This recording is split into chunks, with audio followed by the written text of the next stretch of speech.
और हमारे साथ योगेंद्र जोशी जी आ चुके हैं, जो पूरे इस मामले पर पिछले 11 साल से लगातार नजर बनाए हुए हैं। जोशी जी, आपका बहुत स्वागत है इस खास कार्यक्रम में। धन्यवाद सर।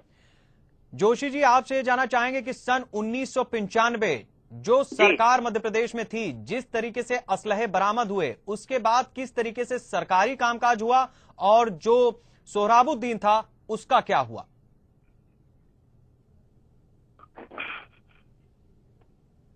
हेलो जी जोशी जी, आपको मेरी आवाज मिल रही है? हाँ जी, मिल रही है। जोशी जी, आपसे जी ये जानना चाहेंगे कि 1995 में जब सोहराबुद्दीन के घर से असलहे बरामद हुए, उसके बाद प्रशासन का रवैया किस तरीके का रहा? क्या कोई बाद में झांक करके देखने गया कि उस घर में आगे क्या हो रहा है? उसके बाद जब इसके खेत के कुएं में से AK-47 बरामद हुई थी जी, उसके ये तो गुजरात पुलिस ले गई थी। उसके बाद फिर मध्य प्रदेश पुलिस ने एक बार और छापा मारा था घर पर जी, जिसमें 2 AK-56 इसके घर से बरामद हुई थी, सोहराब के घर से। जी, इसके बाद फिर प्रशासन लगातार सतर्क रही, बार बार इसको देखती रही। लेकिन सोहराब इसी बीच में जी, जब इसको गुजरात पुलिस ले गई अपने साथ, और साथ में ले जाने के बाद इसने एक अलग तरीके से जब इसको छोड़ा गया तो ये बाद में एक अलग ढंग से गिरोह बना करके और इसने पूरा कामकाज शुरू कर दिया। मध्य प्रदेश, राजस्थान और गुजरात में इसने अपने ऐसे पैर फैलाए कि ये अंडरवर्ल्ड का एक खास आदमी बनता चला गया। इसके जितने भी आसपास के साथी थे वो सब अगर उनके नाम देखे जाएं, छोटा दाऊद, बाबू पठान और ये जितने भी नाम है जी, ये सारे नाम सब अंडरवर्ल्ड से जुड़े हुए रहे। जी। जोशी जी, अयोध्या कांड का बदला लेने के लिए जी, ये सारी चीज इन्होंने रची थी और इसीलिए इतना भारी मात्रा में असलाह वहां पर रखा गया। जी जोशी जी, जो हमारे पास खबरें आई हैं, जो तस्वीरें हमारे पास पहुंची हैं, उससे ये भी साफ होता है कि जो सोहराबुद्दीन था उसने ट्रक ड्राइवरी की और वहीं से अपने संबंध जो है अंडरवर्ल्ड से बनाना शुरू किया और उसमें काफी आगे तक गया।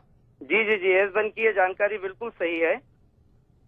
और इसी तरह से इसने ट्रक ड्राइवरी के बाद ये अपने साथियों से सब मिलता चला गया और वहीं से ये शुरू हो गया। इसके बाद इसने राजस्थान में व्यापारियों को धमकाना शुरू किया। इंदौर में भी इसकी गिरफ्तारियां हुई है, गुजरात में भी इसको बीच में पकड़ा गया था। ऐसा कई बार हुआ, ये कई बार चलता चला गया, लेकिन हर बार ये कुछ न कुछ झूठ फरेब करके छूटता रहा और अपने आप को हमेशा ये साबित करने की कोशिश करता रहा कि वो बेकसूर है। इसके ये तो ठीक है, सोहराब जब पकड़ाया है इसके परिवार वालों ने हमेशा जी इस चीज को बताने की कोशिश की है कि सोहराब बिल्कुल निर्दोष है और पुलिस इससे उठाकर ले गई है, जबकि हर बार इसके पास से कहीं न कहीं कुछ न कुछ बरामद हुआ है। जी जोशी जी, ये भी जानना चाहेंगे कि जिस तरीके से पुलिस के हत्थे ये कई बार चढ़ा और हर बार चकमा देकर के ये फरार होता रहा, क्या ये माना जाए कि ये पुलिस को कुछ ले दे करके छूट जाता था या फिर चकमा ही देता था? ऐसा तो नहीं कहा जा सकता है कि ये किस तरह से करता था, लेकिन ये हमेशा पुलिस को चकमा देने में सफल रहा है। जी जोशी जी, ये भी जानना चाहेंगे कि S1 के पास जो तस्वीरें पहुंची हैं उससे एक बात बिल्कुल साफ है कि सन 2005 में जब इसकी लाश, सोहराबुद्दीन की लाश उसके गांव झिरनिया पहुंची थी, तो वहां पर कुछ भी ऐसा जो माहौल था उसको देख करके ये नहीं कहा जा सकता कि ये कोई हिंदुस्तान के भीतर की ही जगह थी।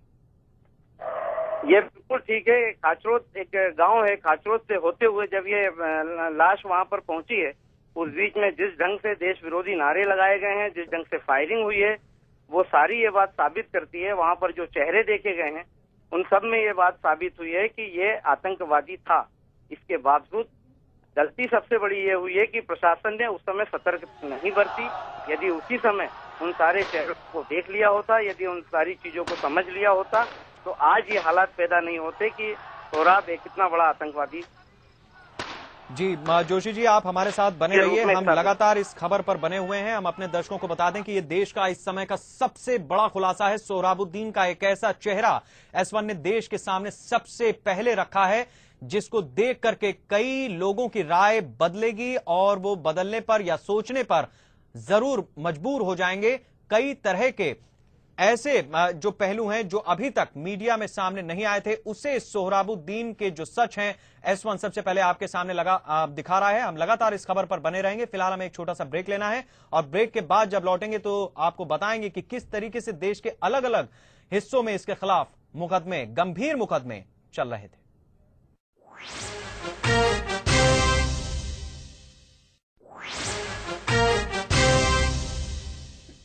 ब्रेक के बाद एक बार फिर आपका बहुत स्वागत है। हम इस समय सबसे बड़ी देश की खबर आपके सामने रख रहे हैं। सोहराबुद्दीन के कितने चेहरे थे, कितनी तरह से उसके साथ लोग लगे हुए थे, और जब उसकी लाश झिरन्या पहुंची किस तरीके का वहां नजारा बना। साथ ही गुजरात, महाराष्ट्र, क्या राजस्थान, क्या मध्य प्रदेश, 1-2 साल का यह वाकया नहीं, 1995 बल्कि उससे भी पहले से यह लगातार जिस तरीके से आपराधिक मामले इसके खिलाफ आते रहे हैं और ये बचता रहा है, चकमा देता रहा, ये सारा कुछ हमने आपको पिछले समय में दिखाया है और लगातार हम दिखाते रहेंगे। अब हम आपकी एक जो नजर डलवाएंगे वो है किस तरीके से देश में इसके ऊपर अलग अलग जगहों पर मुकदमे चल रहे थे, और साथ ही हम चलेंगे, हमारे सहयोगी इस समय कृष्ण कुमार हमारे साथ हैं। कृष्ण कुमार, आपसे ये जानना चाहेंगे कि जिस तरीके से S1 पर यह खबर आई है, जिस तरीके से ये सारी चीजें दिखाई गई हैं, अब आपको क्या लगता है कि जो संसद है, जो जांच का काम है, वो किस दिशा में अब आगे बढ़ना चाहिए और बढ़ेगा?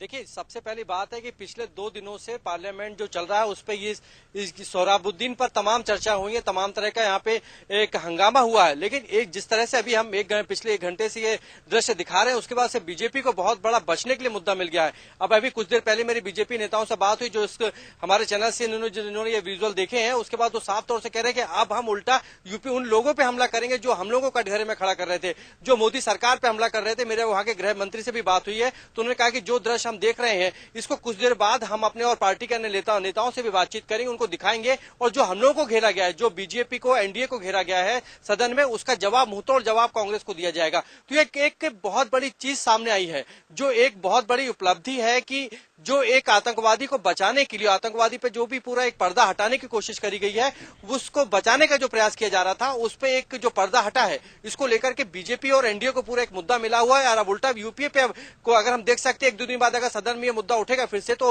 हो सकता है हमारे इस दृश्य की भी चर्चा हो और उस बात को मुद्दा बना करके लोग एनडीए नेता इसका बचाव परीक्षा करें और यूपीए पर हमला करें। जी, के जाहिर सी बात है कि चूंकि आप बीजेपी को लगातार देखते रहे, इसलिए बीजेपी की कई आपके पास जानकारियां, ये भी जानना चाहेंगे, आज दिन भर आपने काफी वक्त जांच एजेंसियों के साथ भी बिताया है, क्या आपके पास जानकारी आई है किस तरीके से इस पूरे मामले की जब आपने चर्चा की है? हालांकि कोई भी खुल करके आपके जो कैमरे थे उस पर बोलने को तैयार नहीं हुआ, लेकिन किस तरीके का फीडबैक आपको मिला है जो अलग अलग जांच एजेंसियों के अधिकारियों से आपकी बात हुई है?